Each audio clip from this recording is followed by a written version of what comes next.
Alléluia, Alléluia. Accueillez dans la douceur la parole semée en nous. C'est elle qui peut vous sauver. Alléluia.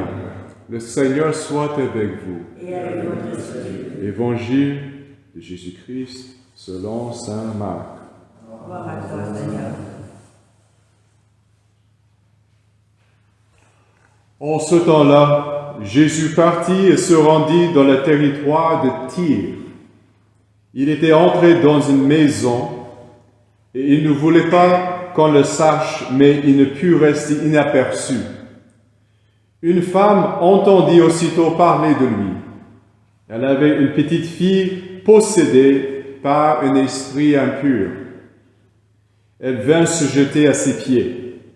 Cette femme était païenne, syrophénicienne de naissance, et elle lui demandait d'expulser le démon hors de sa fille.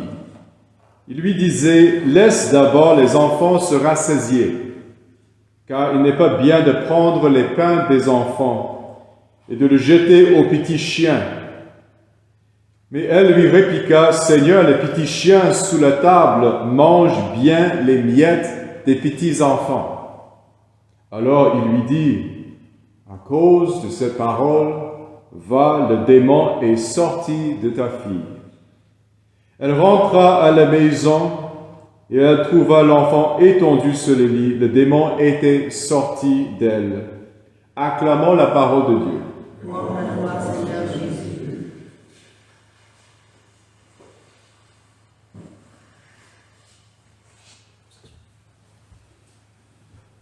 Alors, ce matin, le Seigneur s'est rendu dans un territoire qui n'est pas peuplé d'Israélites ou des Juifs. Il est allé rejoindre un territoire sur la côte d'Israël, près de Liban. Ça semble un peu méchant de la part du Seigneur, n'est-ce pas? Qu'il a dit qu'il n'était pas envoyé aux gens qui n'étaient pas de sa race, des non-juifs si vous voulez.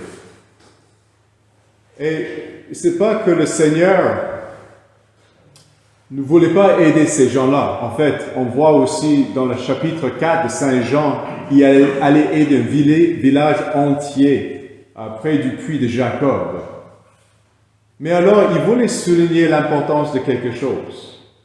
C'est vrai qu'il allait commencer sa prédication, son évangélisation avec son propre peuple. Mais la destination finale de son message, de l'évangile, était pour le monde entier. La grâce qu'il allait donner pour le salut de tout le monde, c'était déjà pas juste pour les Israélites, mais c'était pour le monde entier, y compris les païens, qui étaient des autres races. Mais on voit quelque chose de très spécial et très beau. Il y a 2 dimanches, le peuple de son propre village, de de Nazareth, il voulait réclamer le miracle du Seigneur Jésus parce qu'il était de même origine. Donc on est de le même groupe, de la même ethnie. Donnez-moi, s'il vous plaît, quelque chose de beau parce que nous le méritons. Et maintenant, on voit que le Seigneur ne veut pas entrer dans cette optique, dans ce paradigme. Donc, il se laisse interroger par la femme. Pourquoi vous venez vers moi pour demander quelque chose? Donc, elle a pris la voie d'humilité.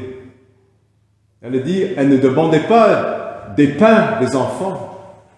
Elle demandait juste des miettes, juste des petites grâces, le moindre des choses que vous offrez. Et ça serait suffisant. On voit son humilité, on voit sa confiance en Jésus, on voit jusqu'à un certain point sa foi. Alors, nous demandons plein de choses au bon Dieu, parce que nous sommes ses enfants. Et peut-être nous avons un réflexe un peu de notre orgueil, de notre égoïste. Et pourquoi nous donner quelque chose de beau? Parce que peut-être nous pensons que nous le méritons. Mais, à l'exemple de cette femme syrophénicienne, nous devons aller avec le Seigneur en demandant juste ce qu'il veut nous donner, le nécessaire, même si c'est des miettes de grâce, parce que les miettes de grâce sont tellement beaux et sont tellement puissants. Nous n'avons pas besoin de grands miracles, mais nous avons besoin de quelque chose qui nourrit au fond de notre être pour nous convertir, pour nous maintenir, pour nous transformer à l'image de notre Seigneur Jésus, et non plus de rester à notre propre image. Ça, c'est toujours l'enjeu des chrétiens, de rester à leur place en pensant que c'est suffisant. Il y a un principe dans la vie spirituelle qui dit, si nous n'avançons pas dans le chemin de la transformation spirituelle, nous reculons. C'est impossible de rester au même niveau. Parce que la vie spirituelle, c'est quelque chose d'organique, toujours en croissance ou en décroissance. Que nous demandons au Seigneur avec beaucoup d'humilité, beaucoup de foi, beaucoup de confiance, les miettes qu'il veut nous donner. Alors, tournons maintenant à Sainte Scolastique, une jeune femme de privilège avec son frère Benoît, qui ont choisi de se tourner au Seigneur, de se consacrer définitivement au Seigneur.